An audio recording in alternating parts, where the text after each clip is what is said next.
Привіт, народ! І сьогодні я з вами хочу поговорити про українсько-польські відносини з часів початку війни. Не сильно далеко заглиблюючись, але і вже там у нас є історія. Я вам хочу розказати про історію політичної кризи поміж Україною та Польщею за часів війни.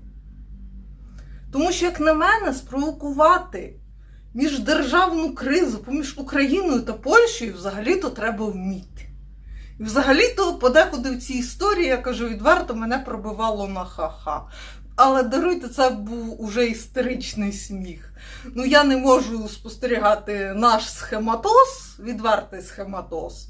І так би мовити, подекуди він буває такий чудернацький. От якраз в історії з Польщею у нас був якраз такий чудернацький схематоз. І тому, коли ми стаємо в таку ображену позицію, ой, а що ці поляки, так би мовити, собі думають, ці поляки 2 роки розслідували наш схематоз, між іншим. І ці поляки трішки в шоці, якщо чесно. Якщо чесно, в шоці також і я.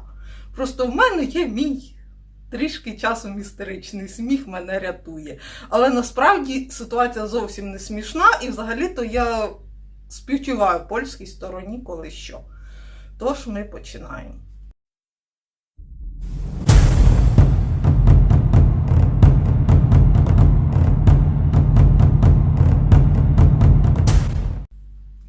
Взагалі-то, щоб ви розуміли, Польща за часи війни інвестувала в Україну практично $1 трильйон. Зараз ця сума коливається в межах 70 мільйонів, чи 76, чи 79, я десь тут кину цифру. Словом, Польща інвестувала по факту в Україну чимало. Польща на початку війни була першим адвокатом України. Польща і зараз нам лишається стратегічним другом, тому я не розумію взагалі-то нашої української позиції відносно Польщі. Сказати, що це дитячий садочок, це нічого не сказати. Але після того, що пережили поляки, якщо чесно, я їх розумію. Там все насправді правильно сказав Сікорський. І насправді правильно сказав Дуда, якщо чесно. Але нашому інформаційному полю треба то пояснити. Тож я зараз саме цим і займусь. Тож, коли Польща так старанно на початку війни була адвокатом України і першим другом України, ви думаєте, Україна, так би мовити, зробила якісь висновки? Інше цікаве питання, ми взагалі-то практикуємо десь робити висновки? Добре, ви не робите висновки в політиці, хоч би на полі бою зробіть висновки. Цього всього немає. І тому ми маємо саме таку ситуацію. Тож, як ви зрозуміли, що війна спровокувала, так би мовити, зернову кризу в Україні, тому що зерна у нас чимало, а так би мовити, до ринків збуту у нас був проблематичний доступ спочатку через Чорне море. Виключно через Чорне море. Ми ж розумні! Ми зробили ще кризу в Європі, щоб нам було цікавіше жити, я так розумію. Тож, Польща пішла на зустріч Україні. І Польща безпосередньо дала свою територію. Але ж вона дала територію для чого? Вгадайте з 3 раз. Польща ж, напевно, думала, що після того, як Україна зарекомендувала себе на початку війни, як європейська держава, як європейський партнер, як країна, яка, так би мовити, відстоює європейські цінності, то Україна, знаєте, як буде себе вести?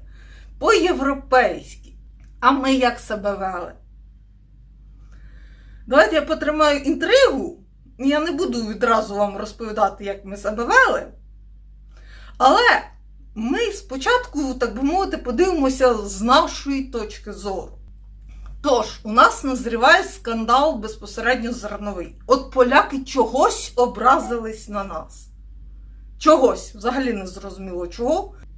Там піднявся такий скандал в Польщі, спочатку трішки, потім ще трішки, потім ще трішки. І так цілий рік тримався зерновий скандал поміж Україною та Польщею.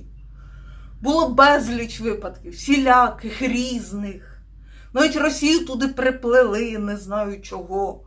Ну як, я розумію інтереси Росії в цій заворушці, так би мовити. Ми порадували Росію, я не маю нічого проти. Але взагалі-то таких факапів допускати не можна. І не лише полякам, якщо чесно, і нам. Тому що саме ми спровокували зернову кризу в Польщі. Але оце ж була зернова криза, і все українське поле кліпало очима. Ну, тобто, ой, а поляки ображаються. А чого це ображаються поляки? Науці невідомо. Почалися, так би мовити, політичні перемовини. Першим виступив Дуда. Він зробив скандальну заяву, що Україна схожа на потопельника, який може затягнути Польщу на глибину. Питання, де був неправий Анджей Дуда? Наші страшно образились. Наші так образились. Там було скільки оцих всіх дедлайнів, скільки оцих, так би мовити, відеозаголовків. Боже, який неправий Анджей Дуда, що він такого сказав? Але ставали на місце поляків, ви мені скажіть, хоч би раз. Не ставали, правильно, тому що у нас який лозунг нашого інформаційного поля? Чув дзвін, значить, по-любому знаєш, де він. Тим не менше, поляки, треба сказати, також не відразу оговталися.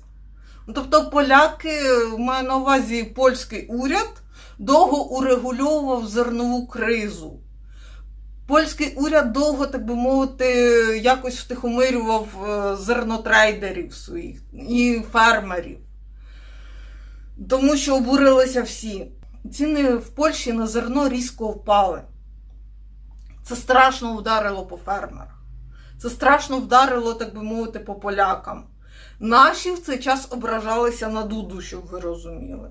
Тобто це Дуда щось неправильно сказав. А ви, красотулі мої, правильно все зробили з Польщею? Звісно, що неправильно. Але я потримаю трішки інтригу, де ми зробили неправильно. Далі ж не одному Анджею Дуді піаритись, те, що називається. Володимиру Зеленському також хочеться попіаритись. І Володимир Зеленський, так би мовити, висуває піарне рішення, а давайте, так би мовити, я зустрінуся з Дудою на кордоні. Рішало я, так би мовити, від Бога. Да, Володимир Олександрович? Ну, тобто, уявіть собі, це така класна піарна стаття. Дуда відповів Зеленському. Ось, Анджей Дуда погодився зустрітися із Володимиром Зеленським на кордоні. У канцелярії президента Польщі переконані, що таку зустріч краще провести в іншому місці, а не на кордоні. Що логічно, між іншим. Тільки коли ми користувалися такою наукою, як логіка. Звісно, це не будуть довгі обговорення, тому що вони не можуть відбуватися там. Це про символ. Це ідея в тому, щоб очистити кордон, так би мовити, додав Анджей Дуда. Ну, Анджей Дуда прямо каже Володимиру Зеленському: не піарся, красота моя. Якщо чесно, якщо перевести з дипломатичного вже на дворовий, на який я перейшла, щоб, даруйте народ, але з мого досвіду я розумію, що коли перед вами гопота, то треба все ж таки трішки опуститися буквально на один щабель і розказати гопоті на доступній мові, де вона, а де інтелігенція, так би мовити. Тому що гопота розуміє силу, розуміє грубу силу, а якщо ви не можете показати фізичну силу, то часом треба застосовувати матюки. А як їм по-іншому пояснити? Тож, переходжу вже до матюків. Тому що у нас і далі після цього зернова криза не стихала, у нас і далі продовжувалася оця вся історія з зерном, тобто протестували польські фермери, вони реально довго протестували. Перекрили кордон з Україною, тобто Наші аналітики, прости мене Господи, хоч би задумалися, а чого польські фермери аж настільки доведені до ручки, що вони є ініціатором перекриття кордону поміж Україною та Польщею. Щось і стало. Могли розказати наші аналітики від Бога? Могли б, якби були в курсі. А так вони були не в курсі. І їх, якщо чесно, це і не цікавило, тому що піар нам дорожче, так би мовити, за все. Лише нещодавно польська сторона провела повноцінне, ґрунтовне європейське розслідування цього схематозу. І тут, так би мовити, допоможи Боже мені не сміятися, якщо чесно. Я розумію, я співчуваю польській стороні, я кажу відразу, я ще раз повторю, що я співчуваю польській стороні, тому що вона пережила, це було нечесно, негарно, неграмотно з нашого українського боку, і я їм приношу свої щирі співчуття. Але те, що вичудила наша українська сторона, це просто анекдот. Хоча постраждали люди, так лише економічно, але від цього не легше, якщо чесно. І так робити не можна. Тому що, коли Польща протягнула дружню руку допомоги Україні, з чого я почала своє відео, Україна, так би мовити, створила велику каку. І цю каку вже розслідувала польська сторона і навіть випустила статтю, яку я вам зараз зачитаю. Тож, заголовок. Польська прокуратура перевіряє 75 місцевих компаній через зерновий скандал з Україною. Серед підозрюваних 17 підозрюваних поляки, українці та естонець. Боже. Розумієте, народ, в мене велика уява. Я як уявила цей весь схематоз, це просто неймовірно, хоча це не смішно, чесно. Прокуратура у Раші розслідує справу, пов'язану із зерновим скандалом, що призвів до протестів польських фермерів і блокування польсько-українського кордону. Вже висунули звинувачення в шахрайстві на великі суми 17 особам, серед них поляки, українці та естонець. Про це 24 липня повідомила польська газета. Як зазначає видання, кількість підозрюваних у багатоетапному розслідуванні зростає. Кримінальне впровадження охоплює 75 компаній в усій Польщі, які імпортували українське технічне зерно. Народ, технічне зерно. Це просто я не знаю. Розумієте, я то наївно думала, що зерно, нормальне зерно було українське. Ні, воно виявляється технічне. Тобто ми взагалі без совісті, треба розуміти. Тобто у нас взагалі совісті немає навіть елементарної. Тобто коли нам Польща, от як країна, простягає руку допомоги, знаєте, що ми робимо з рукою допомоги, яку до нас простягають? Зараз я вам все розкажу. Прокуратура не розголошує, хто є підозрюваними та які компанії вони представляють. Перед слідством перебувають компанії, зареєстровані в Польщі. Серед них немає українських компаній, бо українські компанії не лохи взагалі-то. Підозрювані у розслідуванні переважно громадяни Польщі, але також є громадяни України та громадяни Естонії, повідомила речниця прокуратури Дорота Соколовська-Мах. Як повідомляє польська газета, скасування Євросоюзом у 2022 році після початку війни мита на імпорт сільськогосподарської продукції з України призвело до неконтрольованого імпорту дешевого зерна та ріпаку до Польщі. Товар купували посередники прямо на кордоні і продавали в Польщу як польський. Розумієте, коли я читала цю статтю вперше, я сильно сміялася. От для мене це був просто анекдот, хоча я розуміла, що це не смішний анекдот. Але я просто уявила тих ділків, знаєте, які буквально через кордон перекидають мішки. От такий був схематоз, явно. Тобто довести технічне українське зерно буквально до кордону з Польщею, далі ми його через кордон перекидаємо. Там явно не вся історія проходила через митницю, а навіщо? От навіщо через митницю, коли ми там всі свої, ми там всі стежки знаємо. Тому польська прокуратура так довго шукає кінці, вона досі не розслідувала повністю справу. Бо там деяких кінців, треба розуміти, ви і не знайдете. Там треба ходити по таким стежкам, яких ви навіть не знаєте. І так передавалося українське технічне зерно, ріпак, там була ще кукуруза. Ну, тобто ми як робили? Одна схема більш-менш легальна, хоча вона там не зовсім легальна, але вона хоч би робить вигляд, що вона легальна. А дві схеми взагалі в темну. Я так розумію, схема була така. І це ще ж не все. За інформацією Польського міністерства сільського господарства і розвитку, у 2022 році з України імпортували майже 100 тисяч зернових, зазначених як технічного призначення. Його продовжили імпортувати у 2023 році, незважаючи на протести фермерів. Йо-майо! Тобто фермери протестували, а ми контрафакти далі тягнули. Молодці. Все класно. Класна схема, народ. Згідно із звітом Вищого органу державного аудиту за листопад 2023 року, упродовж 16 місяців 541 компанія імпортувала загалом 4,3 мільйона тонн зернових та олійних рослин на суму 6,2 мільярда злотих. Цього року сільськогосподарське виробництво в Україні впало через війну, а в Польщі через дуже високі ціни на добрива.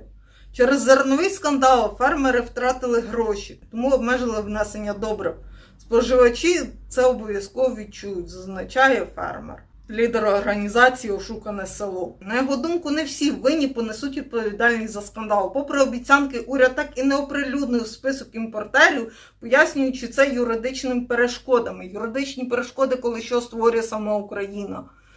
Мені соромно в даному випадку.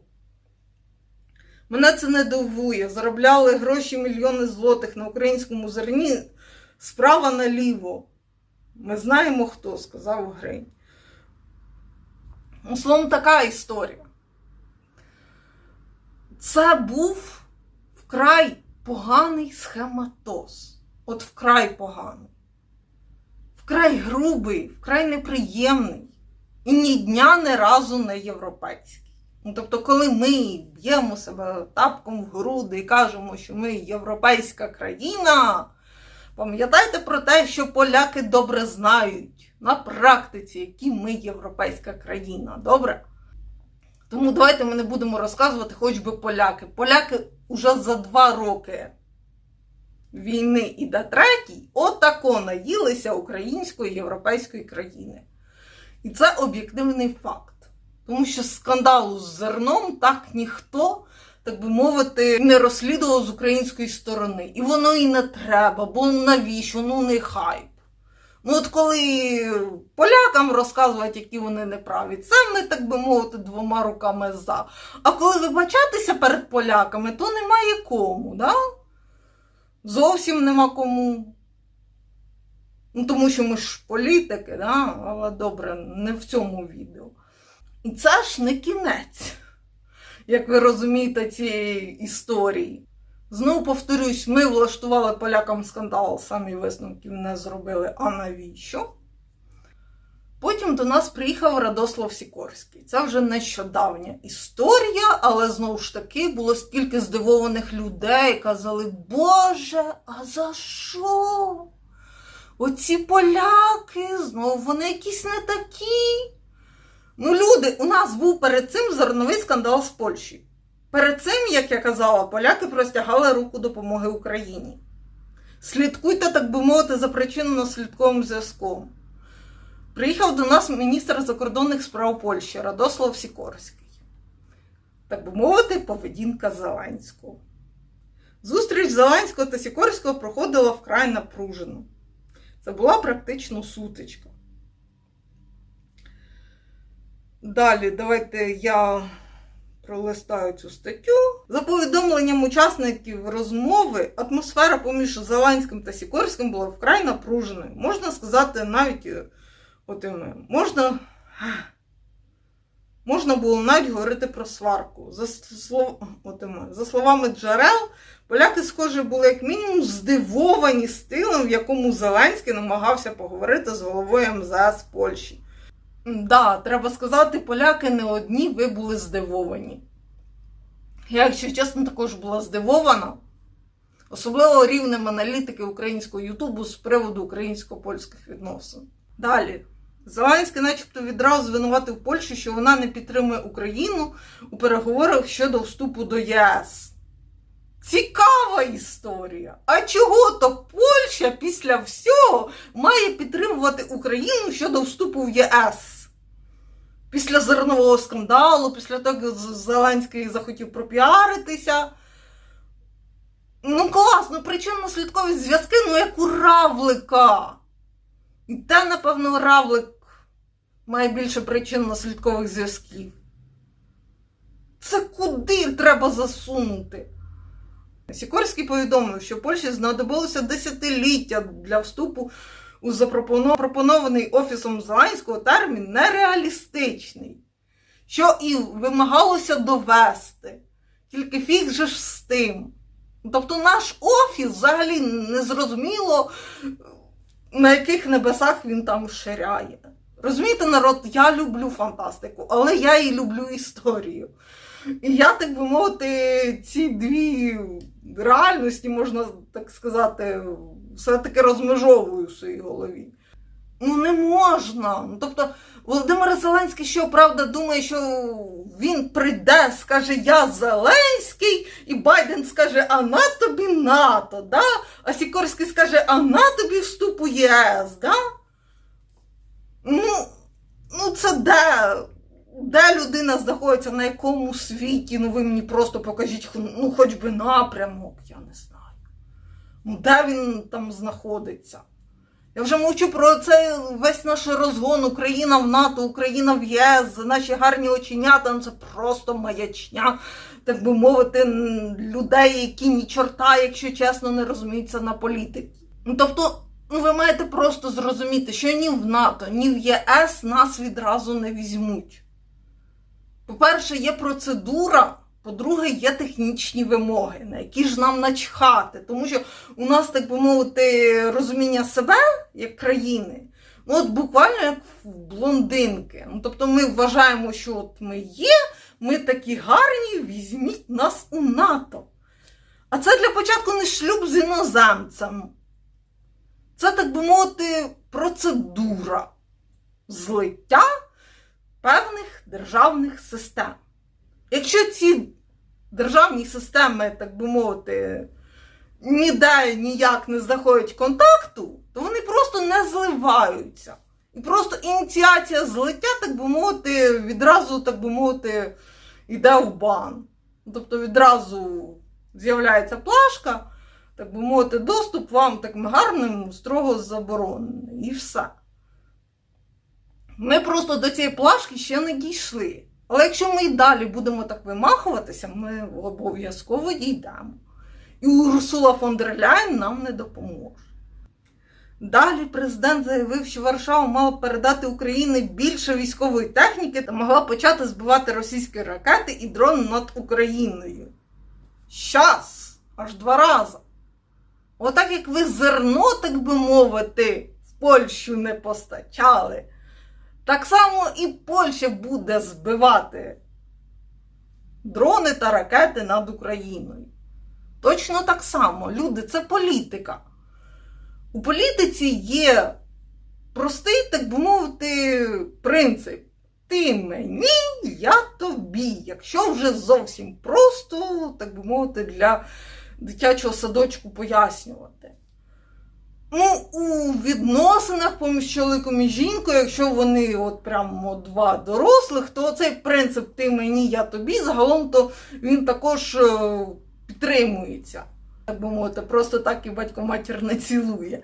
Але тим не менше, це звичайна, так би мовити, система. Ну, от так як ти ставишся до людини, в даному випадку до країни, так само і країна ставиться до тебе. Після зернового скандалу в мене велике питання, що ми хочемо від Польщі, Володимир Олександрович? Ви мені просто поясніть, бо я щось і не розумію. Якого ще збивання, так би мовити, ракет над Україною? Чого ми раптом такі дорогі стали полякам? Ніхто мені не хоче пояснити.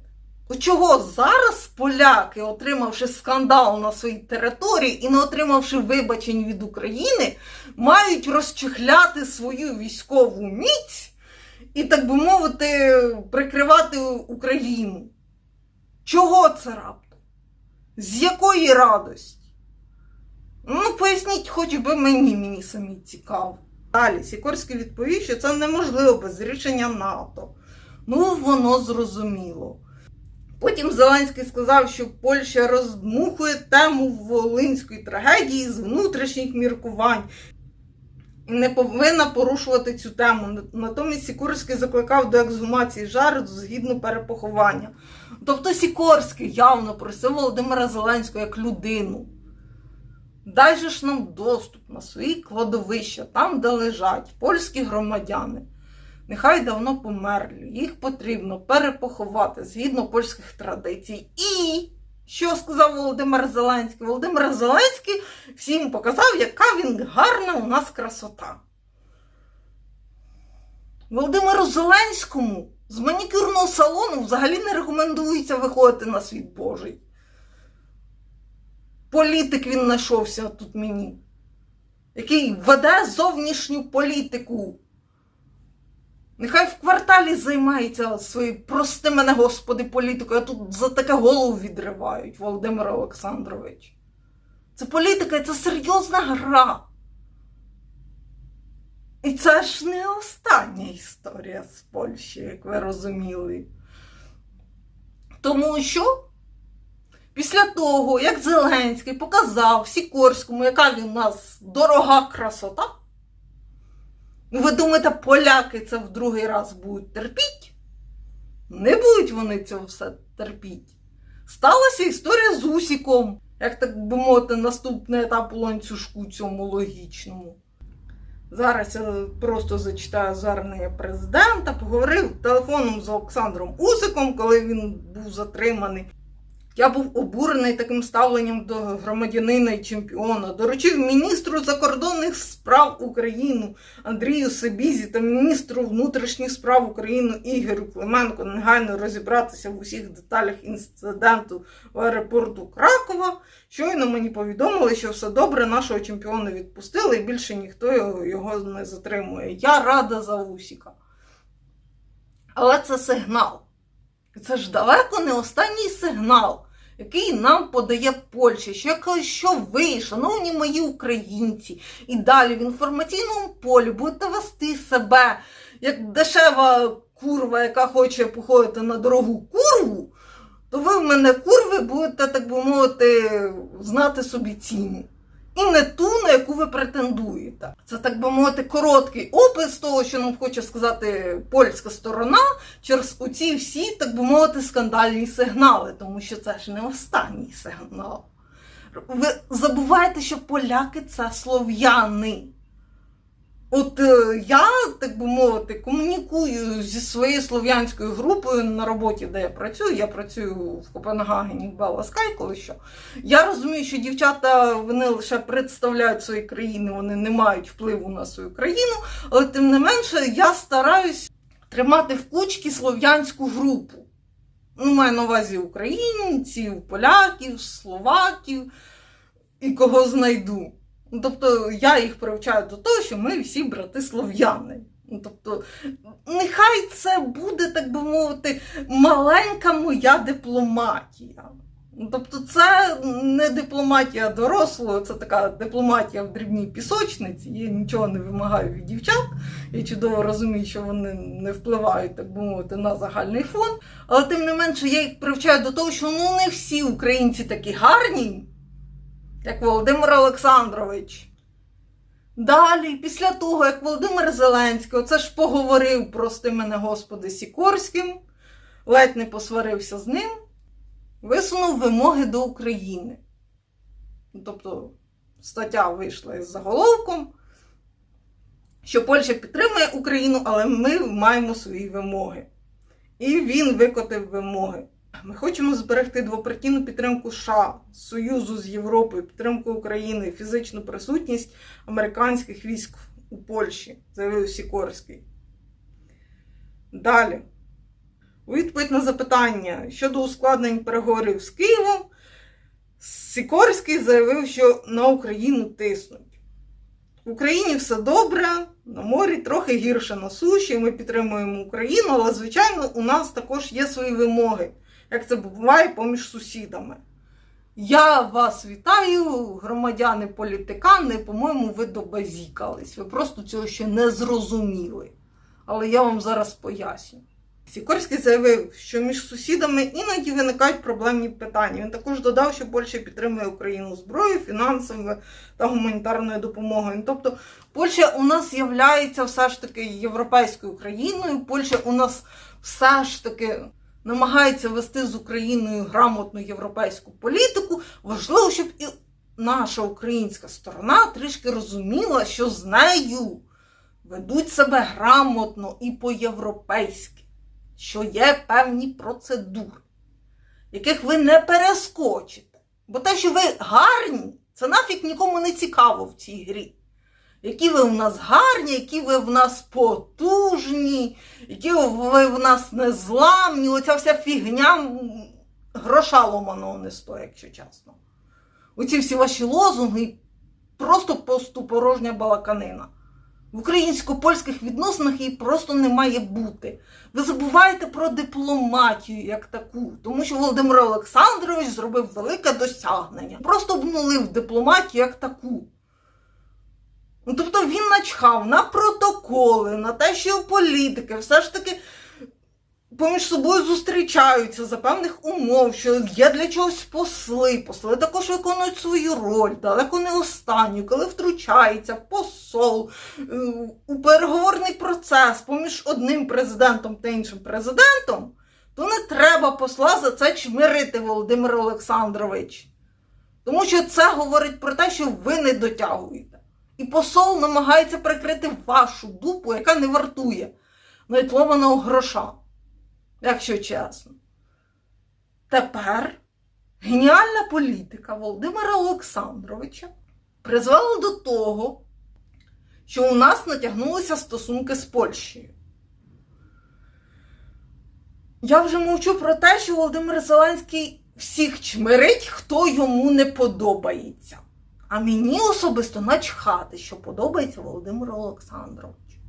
Якщо він не буде вести себе як, добре, не як політик, не як президент, хоч би, так би мовити, більш-менш прийнятно у дорослому суспільстві,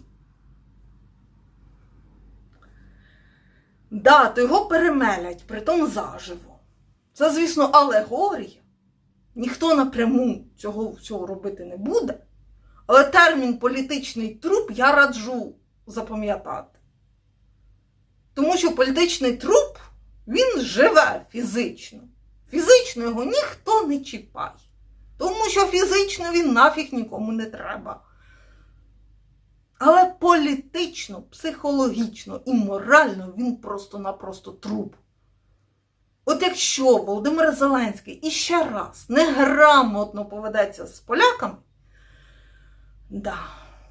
я просто більш серйозно почну говорити. Тому що зараз це я ще гралася. Мене просто трішки розвеселила історія з нашим схематозом, хоча я розумію, що не можна з цього сміятися, але даруйте, пробило мене трішки на істеричне ха-ха. Тому що коли живеш, так би мовити, в середовищі таких схематозників, цей весь схематоз їхній ти вже починаєш сприймати просто як анекдот, можливо, моя психіка так рятується. Тому що з цього треба або плакати, або сміятися. І мене пробило на ха-ха, але я співчуваю польській стороні, чесно. Я розумію, що це не смішно ні дня, ні разу, що поляки постраждали сильно. Там ще була стаття про те, що взагалі-то оце технічне зерно, яке закинула Україна Польщі правдами і неправдами, і тицяла полякам до 2023 року, що в деяких пекарнях люди потруїлися взагалі-то. Тому що це зерно технічне. Його взагалі-то можна їсти лише тваринам. Але нашим тваринам якось начхати, якщо чесно. Тим тваринам, які при владі. Тобто історія з поляками просто на голову не налазить. Я сподіваюсь, це останній дзвіночок, хоча, знаєте, контрансперо. Я знаю наших людей, на жаль. На жаль, я знаю, що до наших схематозників це дійде далеко не з першого разу, але це мій перший, так би мовити, закид на польську сторону. Я співчуваю полякам, які працюють з українською стороною, дипломатичні місії і так далі, але терпіть, народ, терпець вас шліфує, п'янить ваш мозок, тож терпіть. Добре, народ, на цьому в мене все. Підтримуйте мене, підтримуйте мій YouTube канал, підтримуйте ЗСУ обов'язково. Люблю, цілую, бувайте, па-па!